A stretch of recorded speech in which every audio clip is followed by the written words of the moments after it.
બેના ઘરમાં બેહીને વાતો કરવામાં તકલીફ થતી હોય તો હોટલમાં બેહીને જમતા જમતા વાતો કરીએ. આ કઈ જગ્યાએ લઈને આવી છે બેના? પહેલા ચાણા હું એકણ આવ્યો નહીં. ભૈલા પ્લીઝ, તું ફરીથી શરૂ થઈ ગયો. અર્જુન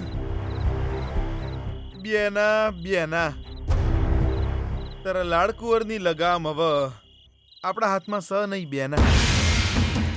એક સામાન્ય રિક્ષા ચલાવીને 1 લાખ રૂપિયા મહિનામાં ભેગા નહીં કરી શકા આપણને એવું લાગતું હતું, પણ એની સ્પીડ જોઈને લાગે છે આપણી વાત ખોટી સાબિત થશે બેના. પરમ દિવસે તું જ કહેતો હતો કે આખા મહિનામાં માત્ર 48,000 જ કમાઈ શકશે, તો હવે આવું કેમ બોલી રહ્યો છે? તારી વાત સાચી છે, પહેલા મને પણ એવું જ લાગતું હતું, પણ અત્યારે આખો સ્ક્રીન પ્લે બદલાઈ ગયો છે બેના.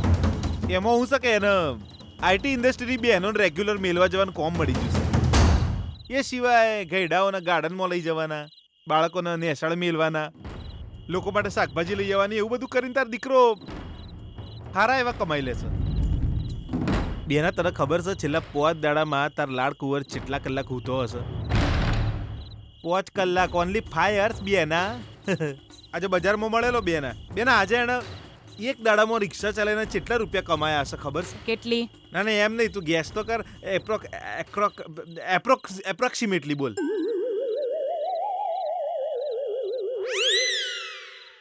3,000. 3,000. શોક લાગ્યો ને બેના? તાર લાડકુંવરની સ્પીડ જોઈને લાગે છે કે 1 લાખ રૂપિયા હોય 100% 20 દાડામાં ભેગા કરી લેશે અને ઓલી ગીતાડીને ઘરમાં લઈ આવશે. આપણા નસીબમાં એને રોકવાનું લખ્યું જ નહીં બેના. વધરાને જેમ મૂઢું ચડાવીને બેહી રહેવું પડશે. એની આરતી ઉતારીને ઘરમાં તારે જ સ્વાગત કરવું પડશે બેના. ભૈલા, ઓટો યુનિયન લીડર પ્રસાદ અત્યારે ક્યાં છે? ચમ એનું ભાડું એ તારા લાડકુંવરને હાલ દેવું છે એટલે પૂછી રહી છે. ભૈલા, એક જ દાડામાં તારા 20 દાડાનું કોમ પૂરું કરીને હાલ દેવું છે એમ ને? તું જરા ચૂપ બેસીસ. સ્પીડમાં આગળ વધી રહ્યો છે ને વિજય, મારે એની ઓટો પર બ્રેક લગાવી છે. હું કોઈ સમજો નહીં બેના, ભગવાન માટે હરખી રીતે બોલ ને પ્લીઝ. કંઈ નહીં, હું 2 દિવસ ઓટોની સ્ટ્રાઇક કરાવવાનું વિચારી રહી છું.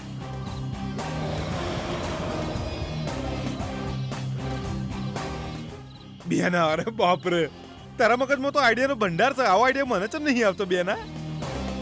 હું તો લગભગ હાર માનીને જ બેસી ગયો તો બેના, પણ હવે મારા જીવમાં જીવ આવ્યો એવું કહી શકાય. બેના 20 દાડા મોહી ખાલી 2 દાડા સ્ટ્રાઇક થઈ જાય ને તો વિજયનો ટાર્ગેટ પૂરો નહીં થઈ શકે બેના. હું કાલે જ પ્રસાદને ફોન કરીને તને મળવાનું કહી દઉં છું. કલ કરે સો આજ કરે સો અબ. એને અત્યારે જ અહીંયા બોલાવો.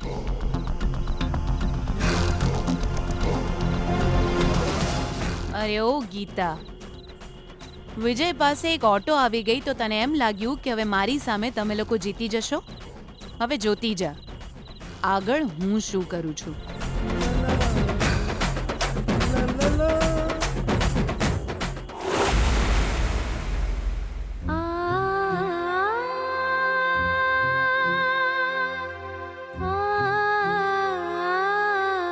અરે યાર, આ અચાનક ઓટોની સ્ટ્રાઇક કેવી રીતે શરૂ થઈ ગઈ કઈ સમજાતું નથી. બિચારો વિજય દિવસ રાત ઓટો ચલાવતો હતો. ઓટોથી જે મહિનાના એન્ડ સુધીમાં 1 લાખ ભેગા કરી લેશે એવું કહેતો હતો. ખબર નહીં એને કોની નજર લાગી ગઈ. મારી જ નજર લાગી છે.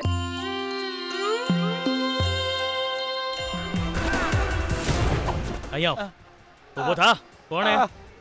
કોણે મોકલ્યા છે તમને લોકોને?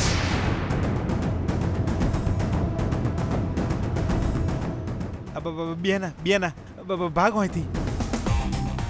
સીટ બેલ્ટ પછી પહેરજે બેના, પહેલા ગાડી ચાલુ કર. લાય હું ગિયર પાડું. ભૈલા પ્લીઝ. એ કોણે મોકલ્યા છે બોલ. ગાડી ચાલુ કર ને બેના, ગાડી ચાલુ કર તું પેલા.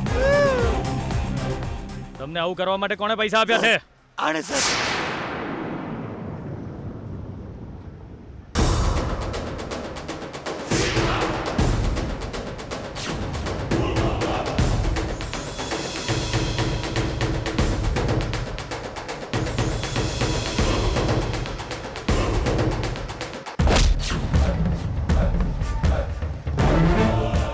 ગાડી ચાલુ કર બેના, ગાડી ચાલુ કર.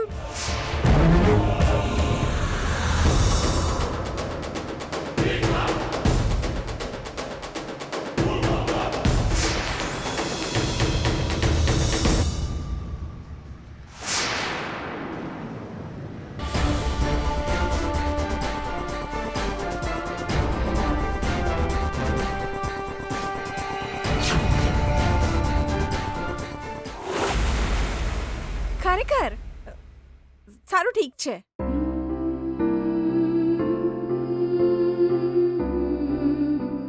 એ બધા અહીંયા આવો. શું થયું? આ જુઓ બ્રેકિંગ ન્યૂઝ. વિજય બહુ નસીબવાળો છે હો. એટલે જ ઓટોની સ્ટ્રાઇક પૂરી થઈ ગઈ છે એવી જાહેરાત યુનિયન લીડર કરી રહ્યા છે. એ બતાવ તો. મતલબ ટેન્શન પૂરું થયું. કાલથી આપણો વિજય ફરીથી ઓટો ચલાવી શકશે. દે તાળી. યસ. સારું થયું કે આ સ્ટ્રાઇક આજે જ પૂરી થઈ ગઈ.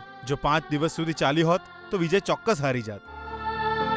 ખરેખર આ વાત માટે સવારની ગીતા બિચારી બહુ ટેન્શન કરતી હતી. જો આ વાત ગીતાને ખબર પડશે ને તો ખરેખર એ ખુશ થઈ જશે.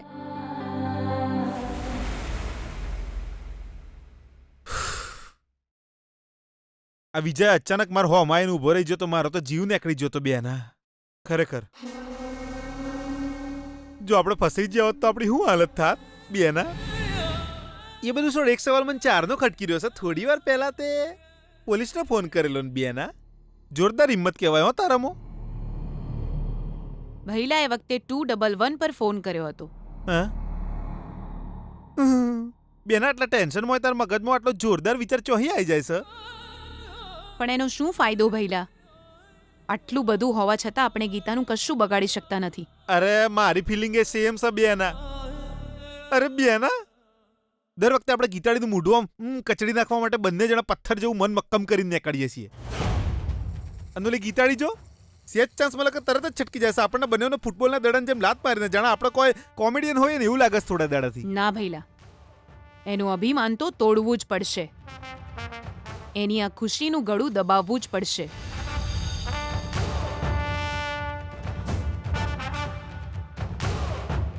એ કોઈ સીધી સાદી છોકરી નથી ભઈલા કે આપણે સરળતાથી એને મારી શકીએ. છેલ્લી ઘડીએ કંઈ પણ કરીને જીતી જાય એવી ચાલાક છોકરી છે. એને તો અલગ રીતે પાઠ ભણાવવો પડશે. આપણે એને પાઠ ભણાવીશું કે પછી આપણે પાઠ ભણીશું? મન તો અત્યારે કોઈ સમજાતું જ નહીં બેના. જીજુને જ જો ને, ઓલા યુનિયન લીડર પ્રસાદને ફોન કરીને રિક્ષાની હડતાલ પૂરી કરાવી દીધી. તાર લાડકુંવરનું ગાડું પાછું પાટે આવી જશે બેના. ટીપે ટીપે સરોવર ભરાય લોકો કહેશે ને બેના. એમ જ વિજય ચિલ્લર ચિલ્લર ભેગા કરીને લાખ રૂપિયા પૂરા કરી દેશે હો બેના. એવું ના થવું જોઈએ. ગમે તે થાય, એની ઓટો ચાલવી જોઈએ નહીં. એવું કંઈક પ્લાનિંગ કર. બેના, એને રિક્ષા ચલાવતો બંધ કરવો એ કોઈ મોટી વાત નહીં, પણ એક રસ્તો બંધ થશે તો એ બીજો શોધી કાઢશે. આપણે એવું કામ કરીએ કે ના રહેગા બાંસ ના બાજેગી બાંસુરી. હે બેના, એની રિક્ષા જ ગાયબ કરી દઈએ તો.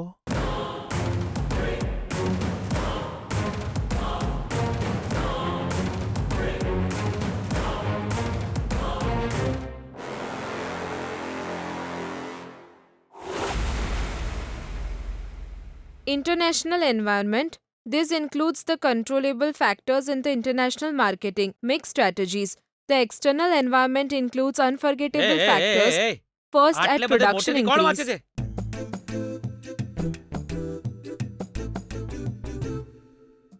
એ સુશીલા, યા તારી દીકરીને કહી દે, એના વાંચવાને કારણે મારા કાનના પડદા ફાટી ગયા. એ જ ને, ધીરેથી વાંચે. એ ભણે છે અને એ બાબતે હું નહીં ટોકું.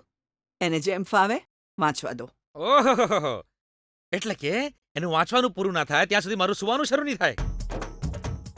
તકલીફ હોય તો જઈને કહો ને. External environment includes unforgettable factors. આ બધું શું છે ગીતા? તું જરા ધીરેથી વાંચીશ તો તને યાદ નહીં રહે કે? બીજાના કાન ફાટી જાય એટલે મોટેથી શું કામ વાંચે છે? સોરી પપ્પા, તમારી ઊંઘ ઉડી ગઈ હોય એવું લાગે છે. હા, હવે થોડું ધીમેથી વાંચજે, સમજી ગઈ ને? ના પપ્પા, હું તો આ જ રીતે વાંચીશ.